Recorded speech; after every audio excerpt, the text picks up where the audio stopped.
They told you demons live somewhere else, below, behind walls, in places you don't go. That was easier to accept, a comforting distance. But the truth is quieter, it's closer. Demons don't arrive with a thunderclap. They're already positioned. They don't need doors. They don't need permission. They wait patiently where your attention thins. In the pauses between thoughts, in the comfortable grooves of your habits, in the rooms you've stopped truly noticing. You've felt it before, haven't you? That strange pressure in your chest that doesn't quite feel like fear. That bone-deep exhaustion that arrives without any good reason. The stray thought that flickers through your mind, feeling alien, not like yours at all. You tell yourself it's stress, but it isn't stress. It's proximity. It's the feeling of something near. Demons don't look like the stories describe them. They don't show horns or breathe fire. Their form is much more subtle. They mirror absence.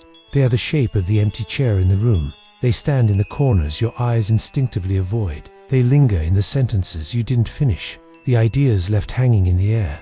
They don't scream. They interrupt. They don't want to replace you. That would be too obvious. They simply want to replace your momentum. Every hesitation, every moment you second-guess yourself, gives them a little more space. Every routine you follow teaches them your timing.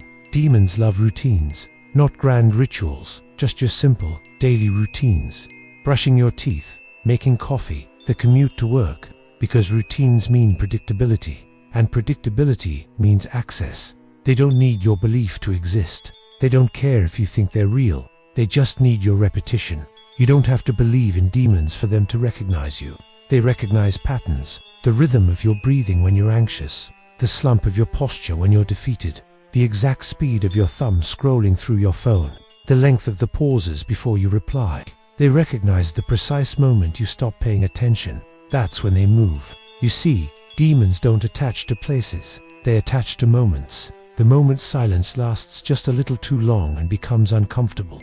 The moment you get that feeling of being watched and quickly dismiss it. The moment you say to yourself, it's probably nothing.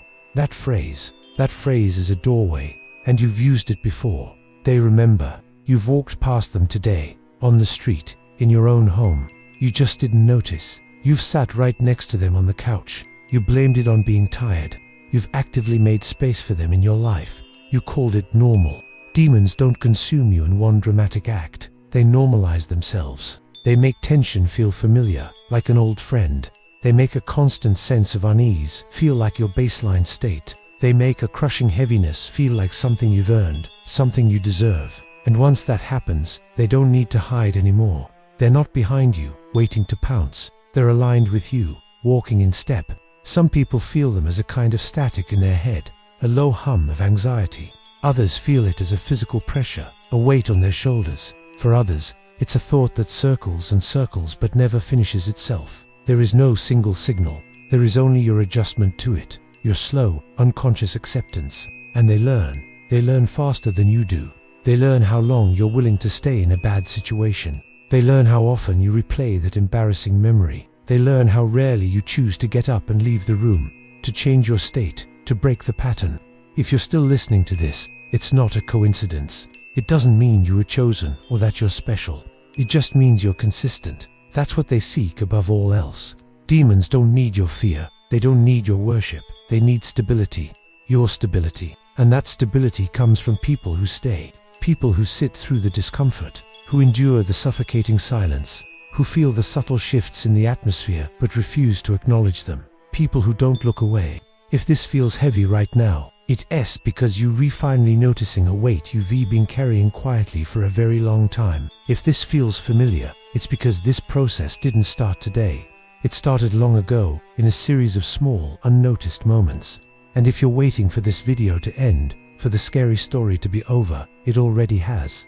This wasn't a warning. It wasn't meant to frighten you.